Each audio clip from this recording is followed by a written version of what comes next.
حضرت سراقہ بن مالک رضی اللہ تعالی عنہ سے روایت ہے کہ حضور صلی اللہ علیہ وسلم نے ارشاد فرمایا، اولا ادلکم افضل الصدقہ، کیا تمہیں افضل صدقہ نہ بتلاؤں؟ پھر آپ صلی اللہ علیہ وسلم نے ارشاد فرمایا کہ افضل صدقہ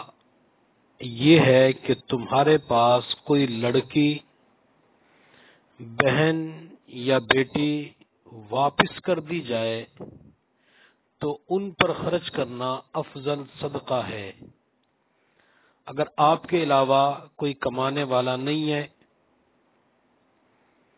عورت اکیلی ہے، اس کو طلاق ہو چکی ہے یا اس کے خاوند کا انتقال ہو چکا ہے،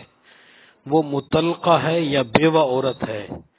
اب وہ اپنے والد کے پاس آ گئی یا اپنے بھائی کے پاس آ گئی تو ان کے اوپر خرچ کرنا، نبی علیہ الصلوۃ والسلام نے ارشاد فرمایا کہ یہ افضل صدقہ ہے۔ حضرت عبداللہ بن عمر رضی اللہ تعالی عنہما کے پاس ایک شخص بیٹھا ہوا تھا، تو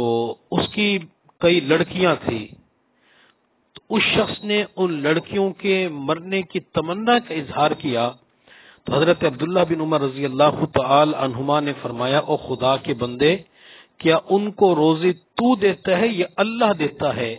جب ان کو روزی اللہ دیتا ہے، اللہ انتظام کرتے ہیں، تو ان کی موت کی دعا کیوں کر رہا ہے؟ تو اگر کبھی مطلقہ یا بیوہ کے اوپر خرچ کرنے کی نوبت آ جائے تو اس پر بھی بندے کو اللہ تعالیٰ کی طرف سے ثواب ملتا ہے۔